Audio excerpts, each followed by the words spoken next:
literasi membaca khususnya ya. Literasi membaca itu adalah kemampuan untuk memahami, itu memiliki teks, menggunakan itu, ya bisa psikomotorik, bisa pakai kit ya, bergantung mengevaluasi, merefleksikan bentuk-bentuk teks tertulis yang dibutuhkan oleh siswa. Nah, dibutuhkan oleh siswa itu artinya kemampuan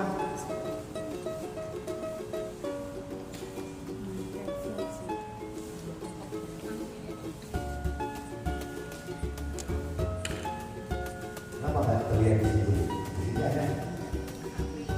Kenapa Pak?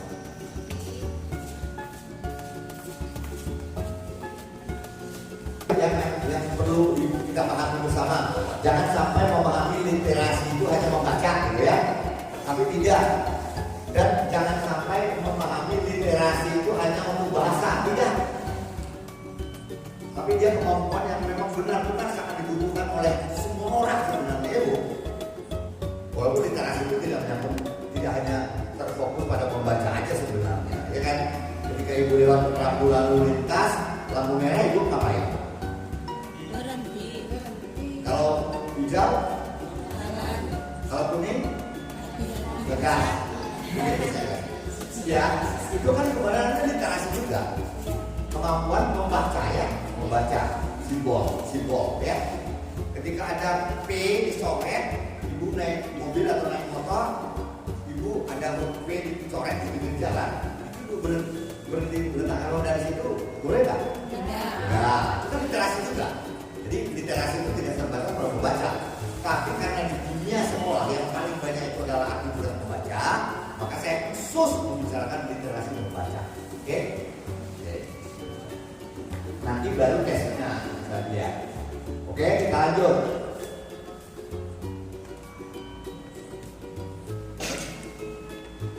Nah, untuk memperbaiki kemampuan literasi membaca ataupun untuk membuat tes literasi, maka yang pertama disediakan adalah stimulus.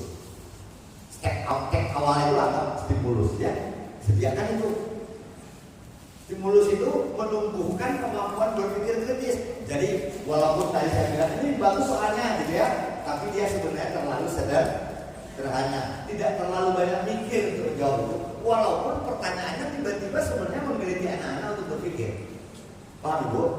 Jadi buat stimulusnya itu. Ketika Ibu membuat soal, buat stimulusnya itu.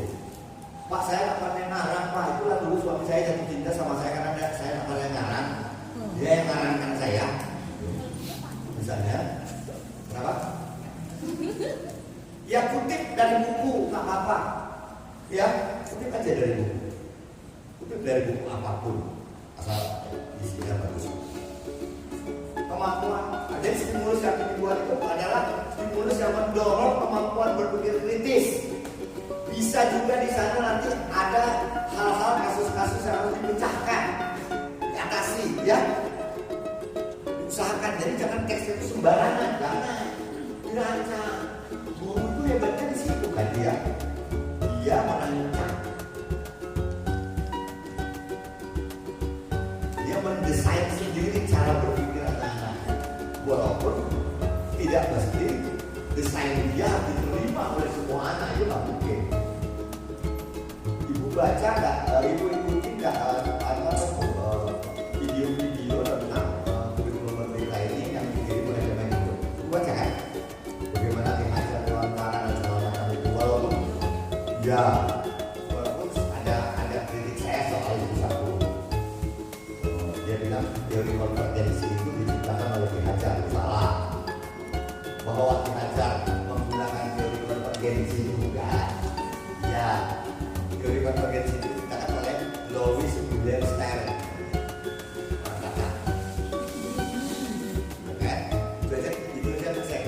Sepanjang saya dibaca, ini kok keliru kan? Ya, dia dipublis kan malu kita tuh. Saya jadi baca orang lain kan. Ikutilah itu, bagus itu. Oke. Dia juga mendorong kreativitas, inovasi dan kolaborasi. Kita lanjut karena waktu. Yang kedua, konten teks. Konten itu apa ya? isi. Ya dari isinya, konten teks untuk literasi itu bisa tes fiksi atau sastra boleh. Karangan saya boleh Pak? Boleh.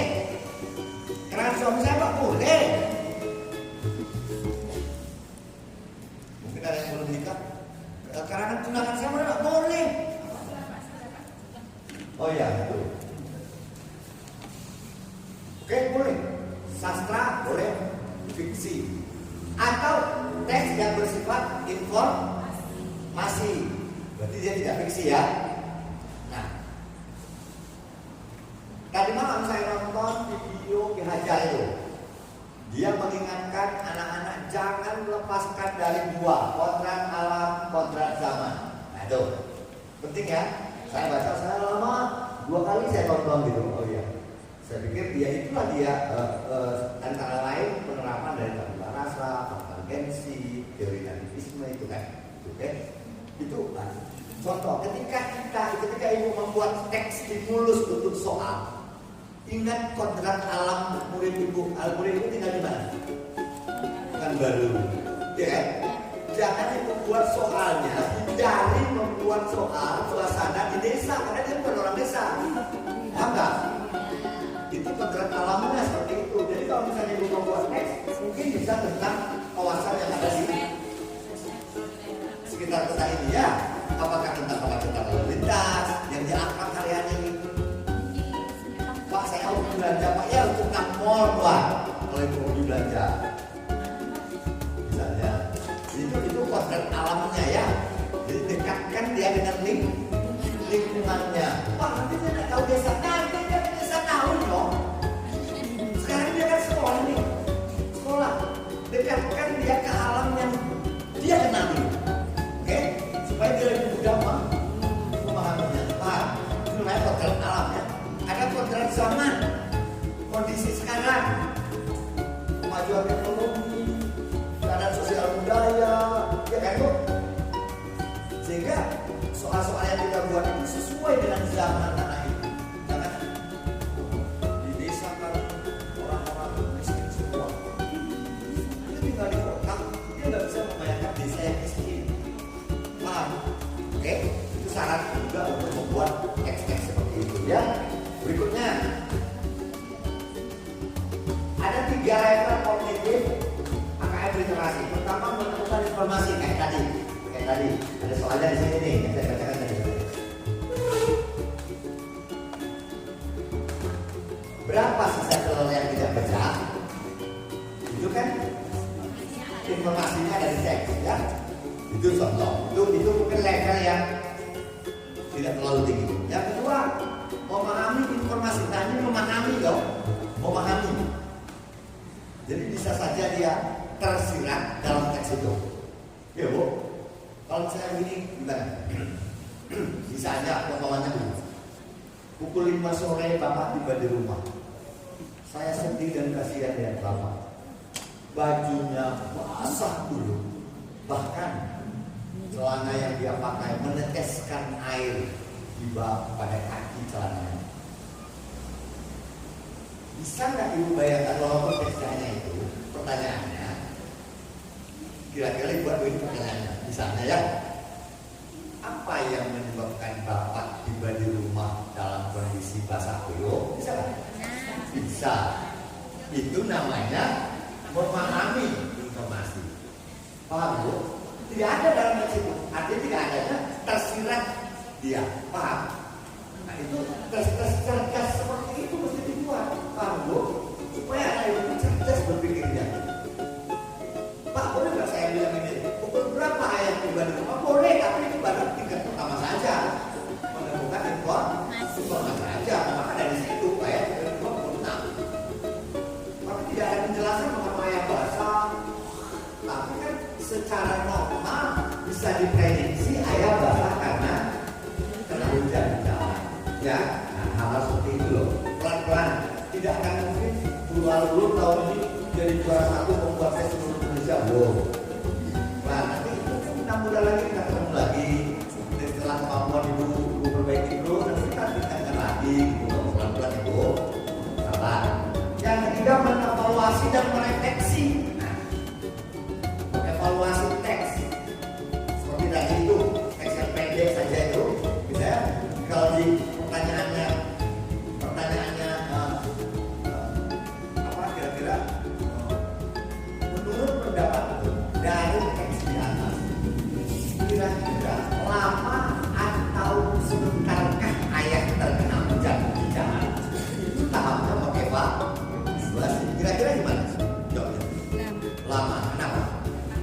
Nah itu dijelaskan kan, kan itu minta penjelasan gitu kan, lama, kenapa? Nggak basah dan netes.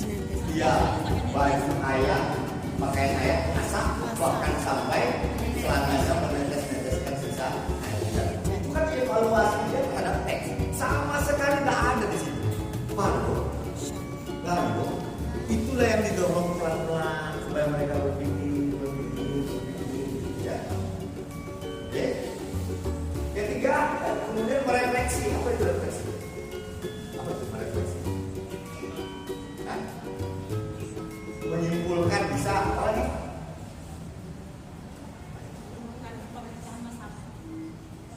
Bisa berdasarkan teks itu nanti dia bisa membuat suatu pemecahan masalah, boleh? Apa lagi?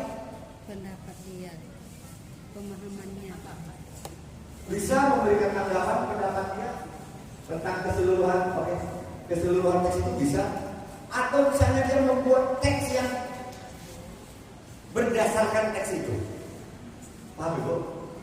Misalnya gitu, Ibu minta lanjutkan teks di atas dalam 3 atau 4 kalimat. Silakan ya. Jadi ayat itu. Oh, terserah. Atau ayah bilang kamu sama mama gitu bisa aja. Bisa aja terserah. Itu namanya merefleksi. Orang yang bisa merefleksi itu adalah orang yang sudah memahami lahir batin teks itu. Paham Bu? Lahir batin dia sudah paham. Walaupun di situ tidak tertulis tapi dia tahu itu tidak ada berarti. Jadi itu orang-orang seperti itu bisa merefleksi. Dan itu mencapai tingkat bisa merefleksi itu harus dilatih dari bawah, menentukan informasi, memahami teks. Tidak, bukan kerjaan seminggu, kerjaan 3 tahun, 4 tahun. Nah, sampai sekarang teman-teman kita, orang-orang dewasa kita aja bahasa banyak, belum bisa membaca dengan baik, bukan membaca teks, membaca keadaan misalnya, ya kan? Ya kan? Iya, membaca keadaan misalnya. Banyak sudah saya berbeda hal yang tidak baik. Oke, itu ya. Nanti saya tinggalkan di level ini yang hadir. Tapi yang berikutnya konteks. Nah, Bapak Ibu, ini agak sulit di memang guru merdeka ini. Dia sudah membatasi presentasi. Konteks tadi pertama apa? Stimulus. Kedua, konteks. Ketiga, level kognitif. Keempat, konteks ya. Konteks tes itu pertama konteks tiga konteks. Sama macam-macam juga sama. Numerasi. Personal itu tentang dirinya, bukan diri dia pribadi sendiri. Tentang dia dan kira-kira pemahaman dia tentang orang lain. Bisa. Misalnya gini diawali saya. Teks itu bisa diawali dengan saya. Ibu. Pada hari Minggu yang lalu saya pergi ke mall SKA bersama ibu. Kan personal tuh. Ibu, iya Bu. Iya. Setelah terima rapor semester 1, saya diberi ayah hadiah sepeda. Personal tuh. Nah, kenapa sampai 60%? Saya nggak tahu juga. Jadi konteks kalau ibu membuat stimulus, ingat stimulus tadi, informasi awal untuk tes itu, stimulusnya itu, maka konteks kalau saya membuat 10 soal misalnya, 10 soal, maka 6 itu harus personal, harus tentang saya atau misalnya keluarga saya. Paham itu? Ya. Barangkali tujuannya karena anak-anak masih kecil, dia masih selalu terpusat pada dirinya. Barangkali itu pertimbangan psikolog mencantumkan. Kemudian konteks berikutnya sosial budaya. Ya lingkungan, kondisi lingkungan. Kayak misalnya di sini yang baca lalu lintas itu ya. Demo, kadang-kadang demo di jalan tuh. Ya kan? Ramainya mall pada hari Sabtu dan Minggu. Sepinya masjid itu kan sosial budaya tuh, ya kan Bu? Tapi kalau ibu buku soal 10 soal tentang itu ada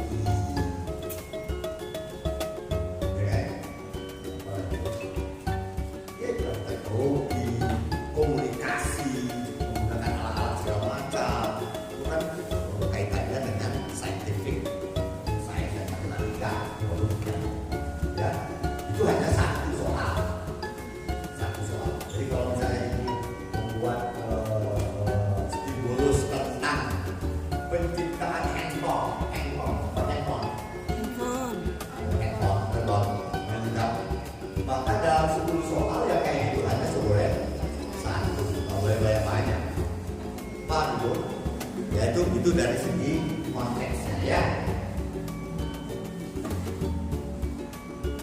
Bentuk soalnya itu sudah tahu semua nih. Pilihan ganda bisa, pilihan ganda biasa ya. Ada pilihan ganda kompleks, paham kan? Pilihan ganda kompleks itu dalam satu urutan dalam option itu bisa lebih dari satu jawaban. Oke, bisa 2, bisa 3. Cuma ada batas, jangan lupa. Untuk kelas 1, 2, 3 optionnya hanya boleh ABC. Ya? Ya. Boleh kan 2 yang benar di ABC itu boleh. Kalau 3 itu bukan soal. Itu yang mana pun dia benar. Semuanya benar. Kalau sekarang dari contoh-contoh yang mereka buat saya lihat ada itu semuanya benar. Tetapi secara teori penyusunan soal semuanya benar itu tidak benar. Tidak baik. Ada. Saya baca itu. Kan ada evaluasi dirinya kan. Ya. Oke. Yang mana? Oh itu. Kok hebat? Kok hebat? Untuk di kelas bawah opsinya hanya A, B sampai C. Ya, kalau matematika ini satu aja, jangan nanti isiannya berupa kalimat pula jawabnya. Soal layak atau tidak layak. Sebenarnya itu isian singkat dengan pilihan ganda that is same test. Itu tes yang sama. Dia tes objektif, sama-sama objektif itu. Karena hanya 2 pilihan, benar atau salah. Tidak ada setengah benar, setengah salah seperti di layak. Jadi objektif ini boleh. Sertifikat itu boleh. Cuma nanti kan promosinya lagi ya kan. Saya 10 tes yang bikin, jangan nanti sertifikatnya 8, lain beda. Kenapa? Karena di sana ada diri saya. Nah, Karena melihat di kelas 1 itu 3 bulan pertama, mereka itu masih dalam proses pengenalan guru. oh itu belum bisa baca. Dalam artinya belum bisa baca. Kalau belum bisa baca, berarti tesnya pastilah ibu bacakan. Kalau ibu bacakan ya boleh. Hanya saja bagaimana caranya dia menulis belum bisa. Nah, kemudian tadi itu nanya itu. Karena kelas 1 itu 1 hari sebelum naik kelas 2 dia juga masih kelas 1. Jadi saya tidak berpikir tadi yang ibu maksudkan itu triwulan pertama gitu ya, semester pertama. Nah, kalau dia belum bisa baca ya nggak bisa kok. Belum bisa nulis ya nggak bisa. Pilihan ganda pun masih sulit tapi masih bisa lah ya.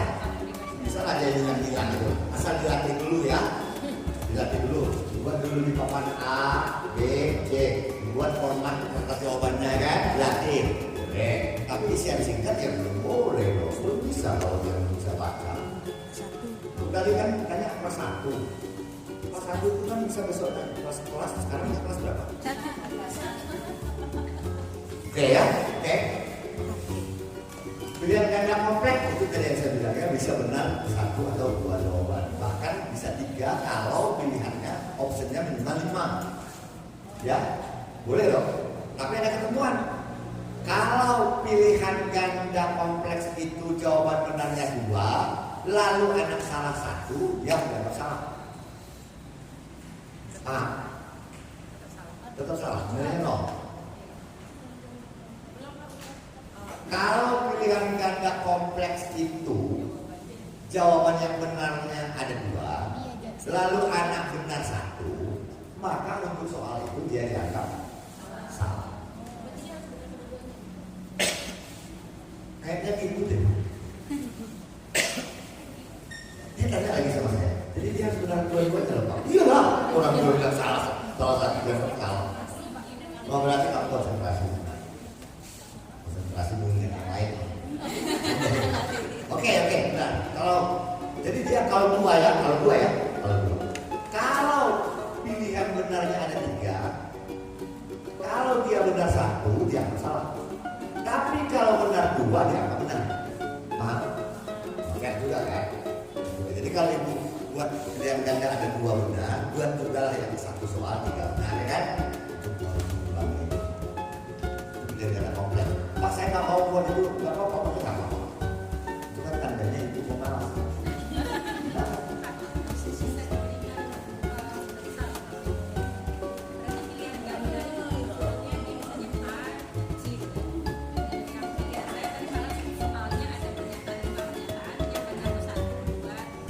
Bondan. Maksudnya ada perkataan, lalu kan bisa saja banyak yang bisa benar dan atau salah dalam perkataan itu kan. Tidak harus satu perkataan satu benar salahnya, satu perkataan satu benar. Bahkan satu pernyataan itu bisa untuk semua soal itu. Baru satu stimulus itu, satu teks itu, katakan gitu ya, bisa untuk 6 soal. Ya. Ada benar, ada pilihan ganda, ada benar ganda kompleks, ada benar salah, ada ujian, ada uraian, gitu ya Bu, menjodohkan. Saya lihat sendiri kalau kayak begitu. Oke, Ibu. Yang mana lagi? Kalau benar salah saya kira nggak ada masalah ya. Bisa ditambah. Menjodohkan itu jangan lupa jumlah pernyataan sebelah sini, di sini pilihan. Itu pilihannya harus lebih banyak dari pernyataan. Minimal plus 1. Ya, lebih satu. Minimal ya. Jadi pernyataannya 4, pilihannya harus 5. Habis sisa. Hah? Kalau lebih banyak boleh, tapi kalau terlalu banyak pula. Kalau sama banyak, sebenarnya secara syariah tidak haram. Tapi secara teori tes tidak bagus karena anak bisa menebak-nebak. Kan bisa dicocok-cocokkan nanti, dia akan pas gunanya kan? Paham Ibu? Jadi secara teori jumlah pilihannya itu minimal harus plus 1 dari pernyataan. Ya, oke. Itu asik itu sebenarnya soal-soal menjodohkan itu Bu. Iya, kelas 1 Mas. Kelas 1, kelas rendah lah ya. Apalagi menjodohkan teman. Oke, berikutnya saya singkat. Tadi sudah saya jelaskan, saya singkat ketika Ibu dari PDI Perjuangan ini.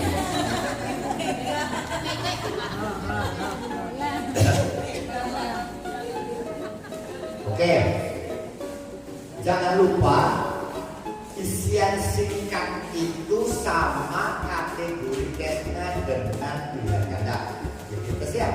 Jadi dia benar atau salah. Nggak ada nilai setengah. Karena benar nggak ada setengah. Or, kenapa? Misalnya pada saat pemberian poin yang memeriksa latihan anak, ketika dia menjawab tapi jawabannya salah, berarti total salah. Kita kasih poin 1. Nilainya hanya 0 atau 1. Jadi kalau salah diisi tetapi salah, itu Betul ya Pak? oh, Nanti sama posisinya dengan pilihan ganda. ya pasti sebenarnya. Pak, saya itu memperjelas gitu. Yo. Dia biar tahu yang dilakukan seperti itu. Iya Bunda. Kalau poin Pilihan ganda, benar salah, menjodohkan, isian singkat itu satu kategori namanya objektif test. Objektif saja benar salah.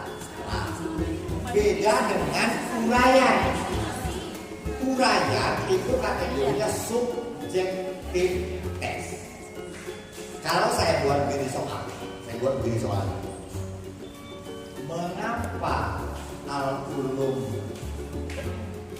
atau guru al-ulum? Mengapa guru al-ulum lebih pintar dibanding guru SD Al-Azhar misalnya? Maka bisa jadi jawaban dia beda dengan jawaban ibu, beda, tetapi semua bisa dapat poin nilai. Itu namanya subjektif, tergantung yang memeriksanya. Kalau yang memeriksanya adalah orang yayasan Al-Azhar, mungkin nilainya rendah ribuan. Anti dia. Tapi kalau yang memeriksanya orang yayasan Al-Ulum, oh nilainya tinggi. Itu makanya disebut subjektif. Ya. Walaupun tetap saja ada kriteria untuk mengontrol.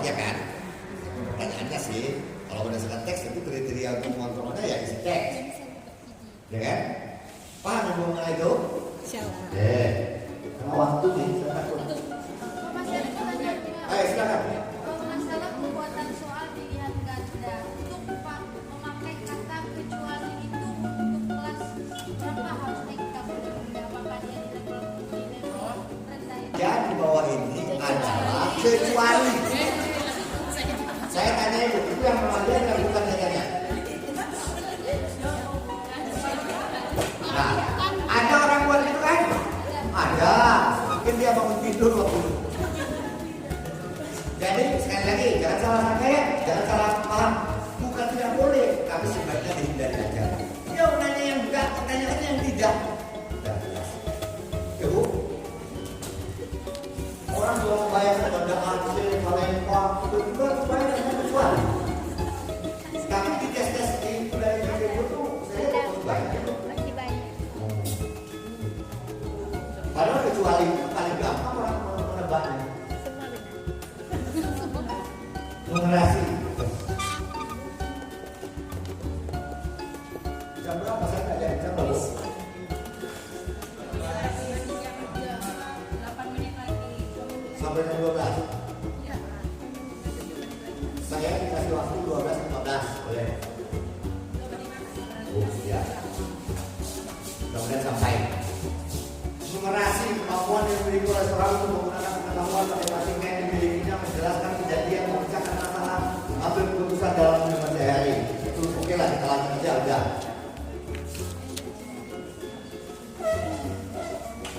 Oke, sama tuh. Sama. Konteks soalnya ini sudah lewat ya.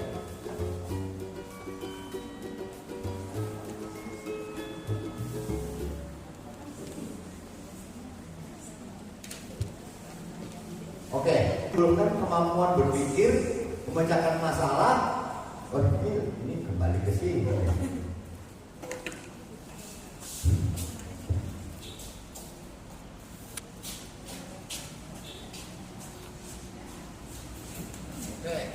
Konsep numerasi itu ada 4 Ibu. Pertama bilangan. Jadi kalau Ibu membuat soal bilangan, ya, saya tanya dulu deh.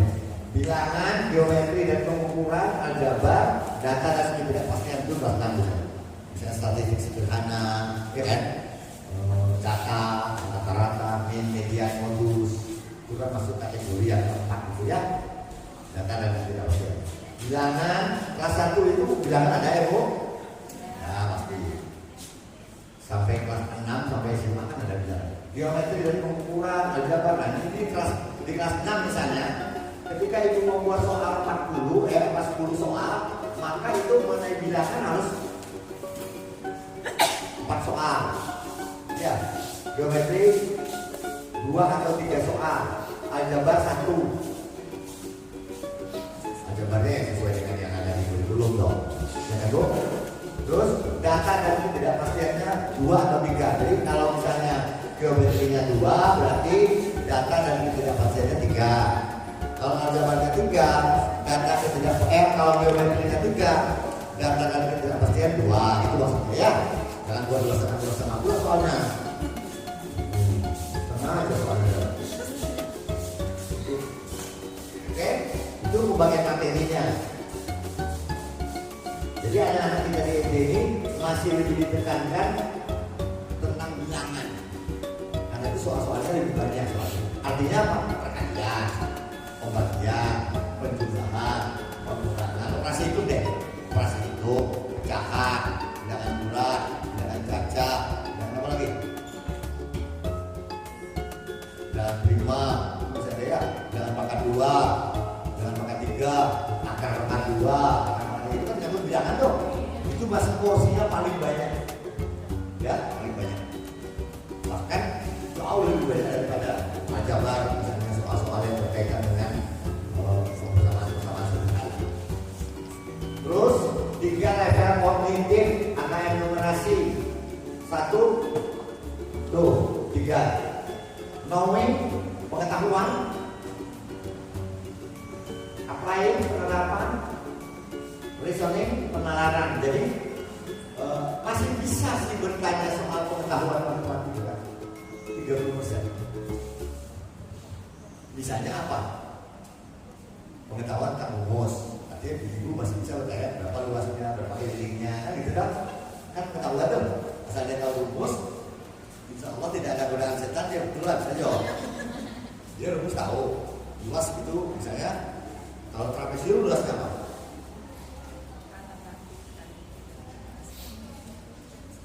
Masih ingat rumus luas trapesium? Ya. Ada di mana? Di mana?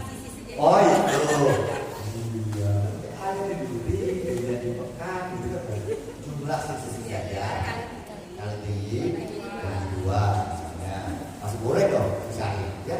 Karena soal boleh seperti itu ditanya atau hasil tidak penerapan rumus. penerapan rumusnya berarti Pengetahuan masuk kategori kita ukur, oke? pasti bisa Dia bisa menggunakannya dalam mengerjakan soal, ya?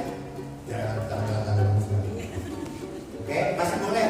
Kalau buat 10 soal, 3 soal kali itu. Silakan. Kemudian kategori kedua penerapan. Nah, penerapan ini kan susah nih. Tadi itu penerapan atau pengetahuan? Kalau mencari luar. Pengetahuan karena rumus, karena dikaitkan dengan gambar misalnya ya Bu. Tapi begitu dikaitkan dia dengan aritmatika sosial, misalnya paman memiliki tanah dengan ukuran sekian meter, lebarnya sekian meter, 20% ditanami bawang, berapa meter persegi yang ditanami bawang itu bukan lagi soal kategori 1, tapi sudah termasuk kategori 2 penerapan, karena sudah dikaitkan dengan PDI. Itu aja sih bedanya. Justru besar sebab matematik itu for life. Jadi matematika itu adalah untuk kehidupan kita, bukan untuk generator. Hakikatnya ya, orang bisa berhitung, orang bisa membilang, bisa menjumlah, itu kan untuk kehidupan. Makanya porsi penerapannya dalam kehidupan sosial itu lebih besar. Ya, Pak, materinya pecahan Pak? Iya pecahan juga. Gimana Pak? Iya bisa Pak. Nah, pecahan biasa Pak, banyak Pak. Bisa lah. Kaitkan dengan kehidupan sehari-hari, ya. Itu gunanya.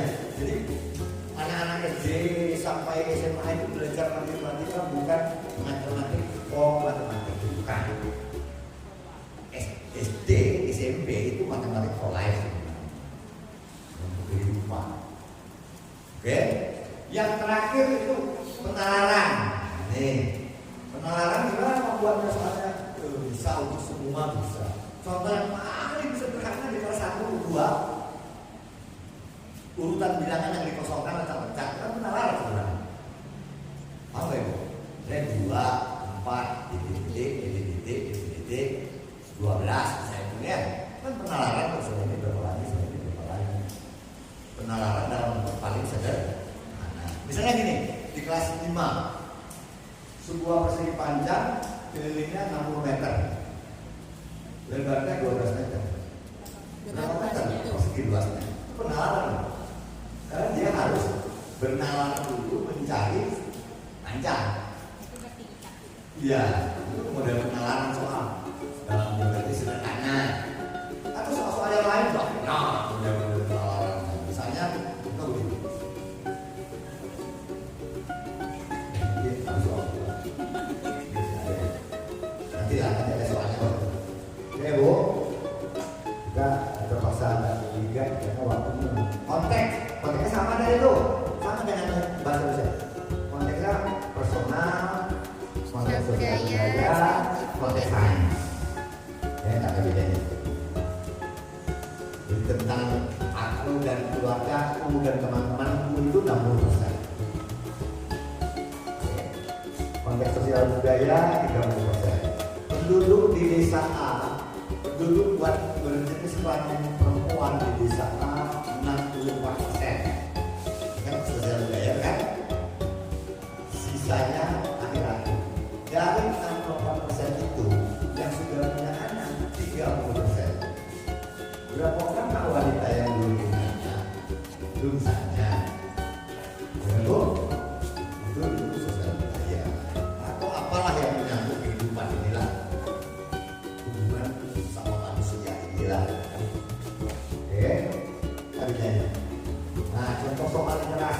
sederhana, baca kan? Kenapa dari belakang?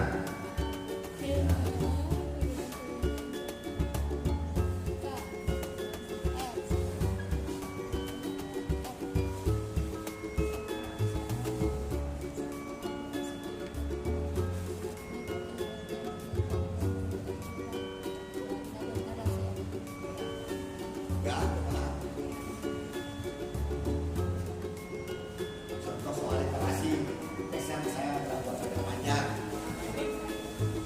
Oke, udah? Oke. Saya buat soal pilihan ganda ya, kalau nggak salah.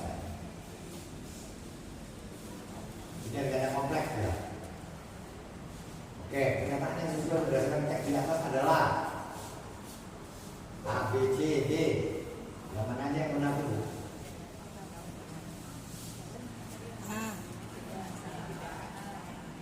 Yang mana? A, Terus? C, Yang benar ada. A dan C. C, ya kan? Nah, soal ini bisa juga diubah modelnya menjadi benar salah. Tinggal ibu buat pernyataannya aja kan? Buat pernyataannya lalu buat di ujungnya benar atau salah? Yang mana aja yang bisa dibuat benar salah tepat-tepatnya? Ya kan, Bu? Iya. Nah, memilih calon bupati adalah hak warga, benar kan? Oke. Calon yang harus menang adalah K, berdasarkan teks itu. Salah. Salah, kenapa dia benar? Yang mendapat suara terbanyak. C, semua warga harus menerima siapapun yang menang. Ya, sikapnya warga yang 60% sudah benar sesuai demokrasi. Nah, ini kan informasi misalnya ketika ini ibu sedang mengajarkan topik PKN tentang pemilu. Ya, ini tidak ada kompleks yang sederhana, kompleks tetapi belum terlalu kompleks. Kalau SD masih lagi. Oke, gampang. Nih, tuliskan nih apanya nih, isian apanya, uraiannya. Tuliskan pendapat kamu tentang sikap warga yang 60% menurut teks di atas. Nah, kan informasi udah ada tadi. Oke, apa pendapat dia tentang sikap warga yang 60% itu? Tentu tergantung dari bagaimana dia memahami teks itu. Mungkin rata-rata kadang-kadang tidak setuju, tapi tidak setujunya itu dia alasannya untuk memberikan nilainya. Iya, Bu? Saya tidak setuju. Ya, benar sih. Tapi berapa sih nilainya itu? Nah, dalam menentukan nilai uraian inilah ibu bapak harus menentukan nilai tertingginya berapa. Misalnya uraian itu dapat poin maksimum 20, misalnya 20. Tentu bisa bergerak dari 0 sampai. Nah, kalau dia jawaban saya tidak setuju dengan sikap keluarga itu, dah apa poinnya tuh? Gula yang membuat ya, karena poin yang 20 itu kira-kira jawaban benar disertai dengan alasan yang benar dan lengkap ya. Itu disitulah makanya dia disebut subjektif test. Penilaiannya angka yang nilai yang diperoleh anak itu akan ditentukan secara personal, secara subjektif oleh orang yang memeriksa. Jawaban sama, ibu membaca dengan ibu beliau dibaca, jawabannya sama, itu belum tentu nilainya sama. Kalau dia berada di kelompok 60 itu, maka nilainya pasti. Ibu ini berada di kelompok 40 misalnya, itu aja contohnya ya, pasti beda. Makanya disebut subjektif test. Oke. Tapi sekali lagi, ibu lihat saya ingin mengulang sedikit, bukan mengulang, memperlihatkan. Ini adalah stimulus. Ini stimulus, ya Bu? Stimulus itu harus memberikan, mendorong orang berpikir gede, sehingga tadi. Oke? Ya, ini kan dia dengan membaca ini saya kira anak kelas 5-6 akan berpikir, loh, kok bisa ya? Dia yang 60%, kok dia kalah misalnya, kan berarti dia, terus kok bisa ya? Kok tidak pula dia mau menjadi bupati, padahal dia baru kamu juga, tidak lah kalau mau itu. Jadi mendorong orang berpikir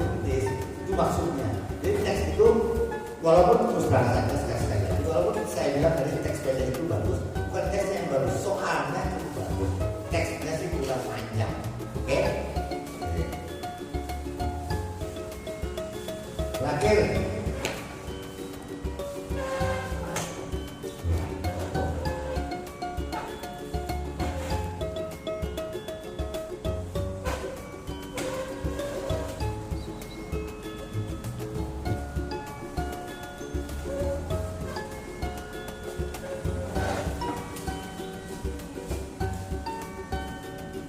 Oke, ini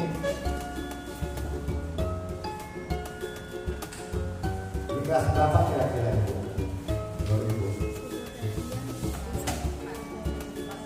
2004. Oke, kayak gini. Sebuah keranjang, nah ini stimulus ya di atas ya. Sebuah keranjang dapat diisi 62 mangga. Keranjang lain dapat diisi 45 mangga. Itu stimulusnya hanya itu. Nanti saya akan buat soal pilihan ganda, benar salah dan segala macam berdasarkan itu, tapi dengan kejadian yang berbeda-beda. Paham Bu? Paham Bu? Ya, saya misalnya membuat soal seperti itu. Stimulusnya cuma 2 kalimat itu aja. Sebuah keranjang dapat diisi 60 buah mangga. Keranjang lain dapat diisi 45 buah mangga. Berarti ada 2 jenis sebenarnya kan? Saya bisa buat soal pilihan ganda, bisa pilihan ganda kompleks, bisa benar salah, bisa isian, bisa uraian, bisa dari situ. Ya kan Bu? Yep. Menjodohkan bisa. Nah, harapannya sekarang membuat soal itu seperti itu. Kan tadi tinggal Ibu Ope bilang, satu tujuan pembelajaran itu satu kali ujian formatif, kan? Iya. Kadang-kadang dia bilang tadi. Dulu itu kan KD itu satu formatif itu kan minimal 1 KD dulu, bahkan 2 KD gabung jadi 1 dulu kan, satu tujuan. Nah, makanya satu tujuan pembelajaran, satu TP itu soalnya tentu tidak hanya satu. Makanya tujuan pembelajaran sekarang itu harus dibuat lebih agak umum, tidak bisa sangat spesifik seperti TIK. Itu mohon maaf, saya menangkapnya tadi agak keliru beliau sedikit. Mengatakan bahwa tujuan pembelajaran itu sama dengan TIK. TP itu TIK. Kalau TIK itu tujuan instructional khusus itu sangat spesifik. Dia indikatornya juga bisa sangat spesifik. Oh iya, dia bilang indikator sama dengan tujuan. Sementara satu tujuan dia bilang satu kali tes oke. Ingat deh. Indikator sama dengan KD ya teman. Indikator, iya. Indikator itu kan sama dengan KD, sama dengan tujuan pembelajaran sekarang namanya. Dan satu KD itu, satu indikator itu, satu ujian formatif. Itu kan agak sempit sekali ya bahannya. Mungkin sedih dibaca lagi, saya nggak mau ulang terlalu jauh cara itu. Karena dia dulunya yang tidak jelas ya. Tapi tadi yang saya jelaskan tadi itu nanti silakan disusun aja sekolah umum. Standar kompetensi lulusannya itu mesti disusun. Kalau mau disebut KKM apa terserah lah ya, tapi mesti ada standar. Nggak bisa. Oke, udah kembali Wan. Ini lihat. Soalnya gini, jika Pak Amir memiliki 270 buah mangga, maka keranjang yang dibutuhkan untuk memasukkan seluruh buah mangga itu adalah yang mana jawabannya? Jangan. Jangan cari dulu.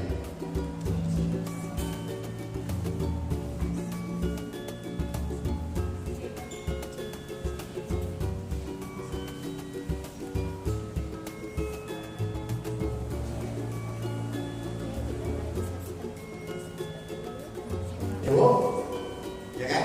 Oke. Nanti saya ini kan pilihan biasa nih. Saya misalnya membuat itu menjadi pilihan karena kompleks, ya udah. Pokok soalnya stimulusnya dari saja, tetap aja biasa. Tapi itu soal yang bawahnya yang saya buat misalnya gini.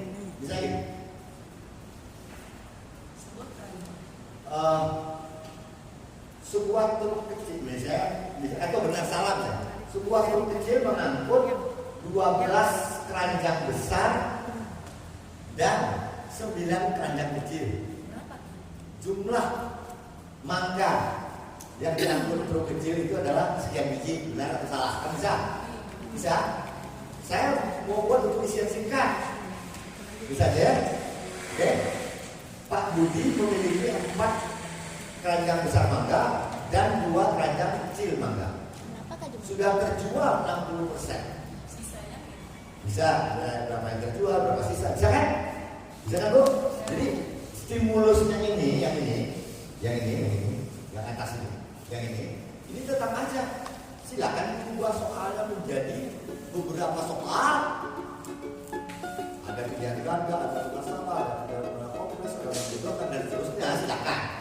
Itu model soal yang dianjurkan sekarang itu kayak gitu. Termasuk soal tentang literasi. Makanya stimulus tentang literasi jangan terlalu pendek. Apa ya? Jangan terlalu pendek. Sehingga bisa dibuat beberapa soal dari satu stimulus. Dari situ, mohon maaf, dari situ kira-kira bisa nggak Bapak Ibu mulai merasa-rasa kelemahan pembuat soal dan bisa memperbaikinya pelan-pelan ya. Tidak mungkin lah pertemuan 1 jam ini akan membuat Bapak Ibu layak diberi sertifikat dari PBB dan UNESCO gitu. Ini kan baru 1 jam. Nanti bagusnya sih sebenarnya, minta maaf saya juga nggak tahu tuh soal berapa banyak yang dibuat dari buku, berapa banyak yang dibuat sendiri saya nggak tahu. Tapi saya sih berharap Bapak Ibu kalau mau buat soal sendiri, masing-masing orang 2 atau 3 soal. Ini kalau Ibu mau soal, bisa saya koleksi nanti, terus saya tulis nama. Iya, saya koleksi nanti saya tulis di bawahnya soal Ibu, bawahnya di sini, bawahnya di sini, untuk memperbaikinya ya. Tapi kalau di kemarin saya sulit jadinya, kenapa? Tidak lengkap, ada beberapa. Tapi saya baca, saya pikir saya harus menjelaskan ini balik. Saya sebagai kepala sekolah melakukan, Pak, kamu mau ini, saya mau adakan mulai evaluasi sebenarnya. Saya mau datang ke sana. Saya punya gambaran bagaimana kemampuan melakukan soal. Kita langsung aja dulu ke saya. Lalu dikirim lagi. Tapi saya nggak percaya itu soal organisme semua, namanya. Karena dari segi namanya saja sudah nama-nama di pulau yang lain dari Sumatera ini.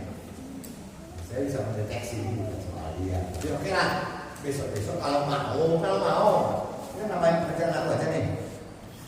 Ibu-ibu bikin soal satu orang 3 misalnya ya.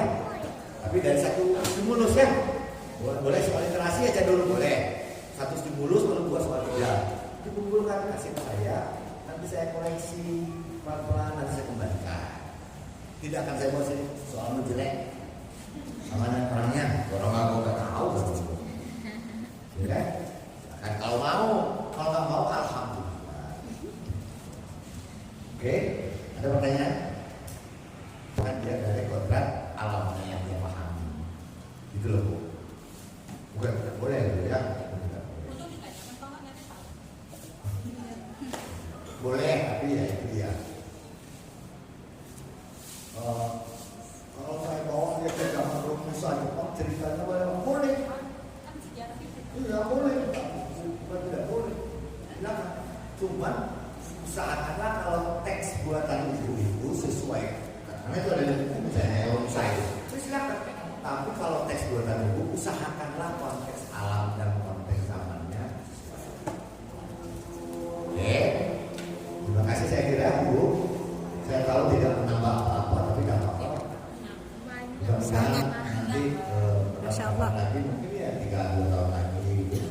Kalau masih sehat Ibu ya. Tapi saya berharap loh yang tadi itu. Ya. Enggak apa-apa. Saya selagi ada I-nya, SDI-nya, Islam. nah, ada SD, ada I-nya di ujung. Saya siap bantu dengan catatan ya saja itu tadi kita harus sama-sama berkeinginan sama ya maju. Ya silakan aja. Nanti dikasih dia kepala sekolah atau nanti saya telepon. Mana saya bilang mau saya telepon, kata ibu, nggak usah lah repot-repot. Padahal saya kalau saya ngangkut.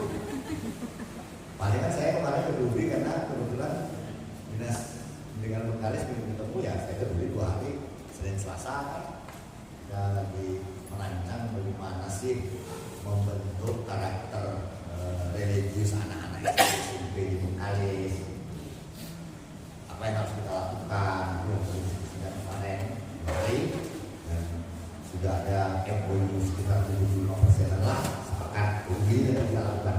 Seperti di Dumai kita lakukan, dan anak-anak Dumai itu sekarang, mohon maaf, kemarin sudah 30-nya sudah mencapai 450 orang nah, SD. Desember besok kita proyeksikan 1.000 orang yang sudah digabung. Kita pikirkan program-programnya. Semua sekolah, dan terutama justru sekolah SD-nya yang kurang pelajaran itu, ya kan? Oke, saya kira itu Bapak Ibu cukup tidak cukup dicukupkan aja, karena aku cukup itu relatif. Terima kasih, mohon maaf, mudah-mudahan ada waktu kita kapan pula Allah berikan kepada kita untuk kembali tersebut dan mendiskusikan hal-hal yang berkaitan dengan kita. Jadi sekali lagi tawaran yang tadi terbuka ya. Iya, Pak. Nah, silakan di luar, silakan apa, dan nanti tidak usah tulis nama, dulu.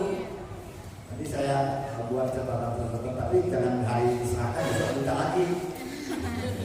Karena itu kan waktu ya. Terima kasih, mohon maaf sudah berbicara.